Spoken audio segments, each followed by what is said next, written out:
शिंदे गुट के विधायकों की सदस्यता का फैसला आज होगा। ये बड़ी खबर इस वक्त की, जहां शिंदे गुट के विधायकों की सदस्यता पर फैसला आज होगा। आज 16 विधायकों की सदस्यता पर यह फैसला होगा। विधानसभा अध्यक्ष राहुल नार्वेकर ये फैसला लेंगे। दल बदल कानून के तहत आज ये फैसला किया जाना है।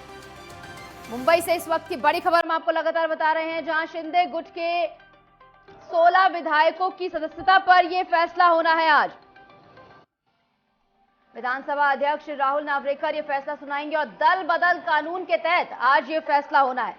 तो इस वक्त की बड़ी खबर मुंबई से, जहां पर आज 16 विधायकों की सदस्यता पर यह अहम फैसला होना है।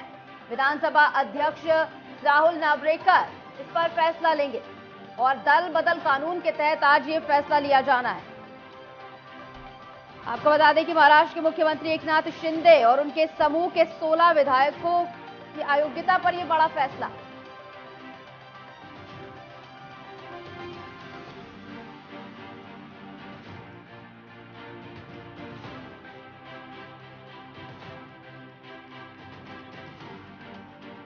तो किन विधायकों पर मंडरा रहा है अयोग्यता का खतरा? शिंदे गुट के जो हैं वो एकनाथ शिंदे, संजय शिरसत, भरत गोगावले, संदीपन भुमरे, तानाजी सावंत, अब्दुल सत्तार, लता सोनावने, यामिनी जाधव, प्रकाश सुर्वे, अनिल बाबर, बालाजी किन्नीकर, महेश शिंदे, चिमनराव पाटिल, रमेश बोरनारे, संजय रायमुलकर और बालाजी कल्याणकर, ये वो तमाम नाम जिन पर आज ये फैसला होना है। इनके अलावा और भी कई विधायकों के खिलाफ ठाकरे गुट ने अयोग्यता की मांग सामने रखी है। यानी ये तमाम नाम जिनके अयोग्यता पर आज ये फैसला होना है।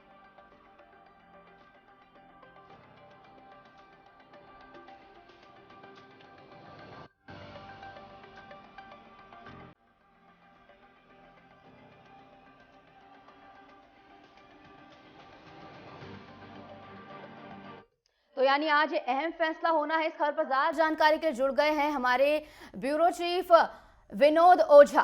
विनोद, क्या कुछ जानकारी निकल कर आ रही है, क्योंकि 16 विधायकों की जो अयोग्यता है उस पर फैसला होना है, तो क्या कुछ इसको लेकर अपडेट? देखिए निशु, आज 4 बजे जो विधानसभा के अध्यक्ष हैं वो इसके ऊपर फैसला लेंगे और ये फैसले की वजह से महाराष्ट्र की राजनीति में बहुत ही हलचल बढ़ गई है जी।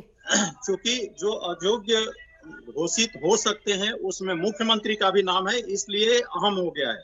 और इस पे अलग अलग राजनीतिक पार्टियों के अलग अलग अपने तर्क वितर्क भी शुरू हो गए हैं।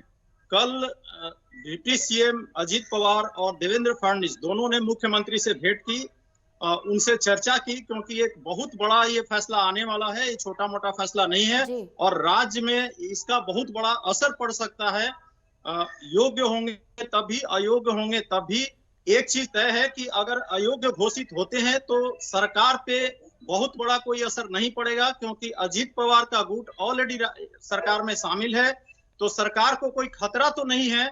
लेकिन इसके ऊपर बहुत ज्यादा असर ये पड़ेगा कि इसमें खुद मुख्यमंत्री एकनाथ शिंदे का नाम है जी। और अगर योग्य साबित होते हैं तो सरकार सुरक्षित है, सरकार के ऊपर कोई भी असर नहीं पड़ेगा।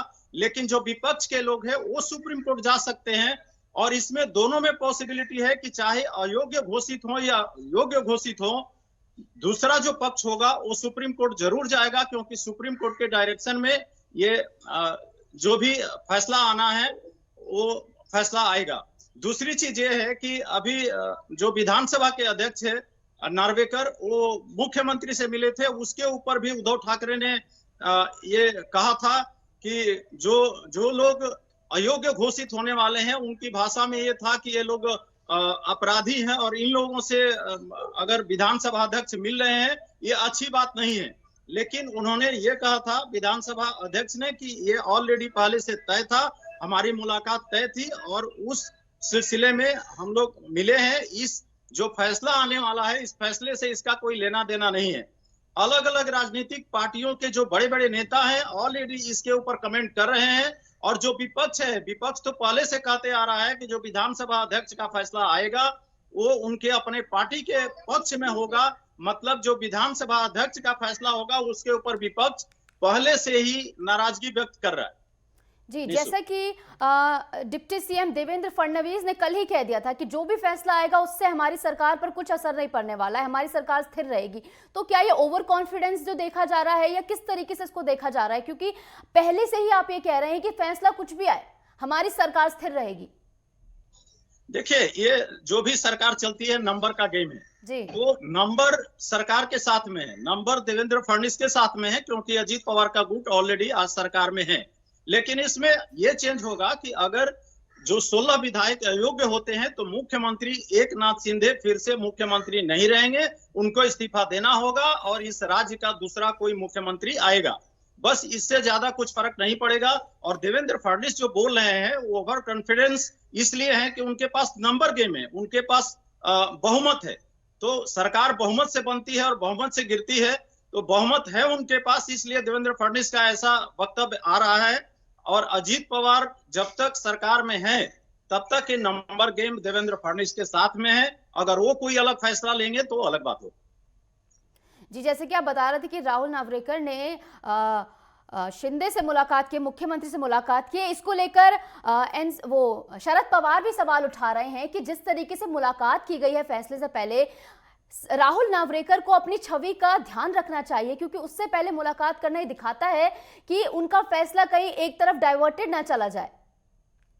देखिए, दो बात है, विपक्ष तो सवाल उठाएगा क्योंकि जो नार्वेकर हैं वो विधानसभा अध्यक्ष हैं और एकनाथ शिंदे मुख्यमंत्री हैं, तो ये दोनों की जो पद की गरिमा है उसके नाते भी इनकी मुलाकात हो सकती है। और विधानसभा अध्यक्ष ने ये क्लियर कर दिया था कि ये हमारा पहले से मीटिंग तय था, ये इस फैसले की वजह से हम लोग नहीं मिले। लेकिन देखिए, विपक्ष को तो एक मुद्दा चाहिए, विपक्ष को ये मिल गया क्योंकि ये जो समय में मुलाकात हुई है ये समय ठीक नहीं है। इस समय में मुलाकात होने की वजह से ये प्रश्न उठ रहा है, इसलिए विपक्ष ये आरोप लगा रहा है। जी, और अगर चलिए मान लीजिए अगर ये शिंदे सेना अयोग्य साबित होती है तो फिर क्या कुछ आगे कार्रवाई की जाएगी, क्या कुछ किया जाएगा? देखिए, अगर अयोग्य साबित होते हैं तो जैसा मैंने कहा कि एक बदलाव ये होगा कि मुख्यमंत्री बदल दिए जाएंगे, मुख्यमंत्री दूसरे होंगे, क्योंकि अयोग्य घोषित होते ही इनको एकनाथ शिंदे को रिजाइन करना पड़ेगा। और चूंकि जो एनसीपी का दूसरा घटक साथ में है सरकार के, तो बहुमत इनके साथ है, सरकार नहीं गिरेगी, मुख्यमंत्री बदल जाएगा। हाँ, राजनीति में फर्क जरूर आएगा क्योंकि आगे होने वाले चुनाव हैं, उनके ऊपर असर पड़ सकता है। शिवसेना के जो लीडरशिप है जो सरकार के साथ में है वो क्या फैसला लेती है, उसके ऊपर आगे आने वाले चुनाव में असर पड़ सकता है। तो उथल पुथल तो इनमें होना जरूरी है, होगा, लेकिन क्या होगा वो तो आने वाला समय बताएगा। लेकिन सरकार नहीं गिरेगी, सरकार बरकरार रहेगी, ये तय है। मुख्यमंत्री भले ही दूसरा बदल दिया जाए। जी, देखिए विनोद ओझा, लोकसभा चुनाव यानी आम चुनाव बेहद नजदीक है और उससे पहले बड़ी उठापटक होना महाराष्ट्र में क्या संदेश दिखाता है? क्योंकि अगर हम इंडी गठबंधन की बात करें तो उसमें एक अहम रोल प्ले करती है शिवसेना जो है, लेकिन अब अगर ये फैसला आता है शिंदे गुट के फैसले में उनके तरफ आए या इनकी तरफ आए तो उसमें क्या असर पड़ने वाला है? क्योंकि अब आम चुनाव बेहद नजदीक है और उससे पहले बड़ी उठापटक देखने को मिल रही है। देखिए, चुनाव पर असर ये पड़ेगा कि अभी जो चुनाव शुरू हो रहा है उसमें सीट बंटवारे को लेकर के सभी पार्टियों का आपस में तालमेल बैठ नहीं रहा है। अलग अलग सीट की मांग अलग अलग पार्टी के नेता कर रहे हैं। तो एक तो ये है कि अगर अयोग्य घोषित होते हैं तो उसमें कितना नेगोशिएशन होगा, शिवसेना किस लेवल पे मानेगी, उनके सीटों का क्या होगा, उनके नेताओं का क्या होगा, क्या वो लोग अपने नेताओं को बदलेंगे, बहुत सारी चीजें बदल सकती है। क्योंकि इसमें कई मंत्री हैं जो अयोग्य घोषित होने वाले हैं। अगर वो मंत्रियों को इस्तीफा देना पड़ता है तो वो लोग चाहेंगे कि या तो हमारे प्रतिनिधि आ जाए, चाहे हमको दूसरा कोई जगह दिया जाए। तो उथल पुथल तो होगा, लेकिन अभी ये नेगोशिएशन का एक पार्ट है। और चूंकि जो राज्य सरकार के तीनों पार्टियां हैं, वो पार्टियों के जो अपने वक्तव्य है उनको देखने से तो नहीं लगता है, वो तीनों में कॉन्फिडेंस है कि हमारे साथ कुछ होने वाला नहीं है। एकनाथ शिंदे भी आश्वस्त हैं कि वो भी अयोग्य घोषित नहीं होने वाले हैं। उनके जो 16 विधायक हैं पार्टी के, वो भी अयोग्य घोषित नहीं होने वाले हैं।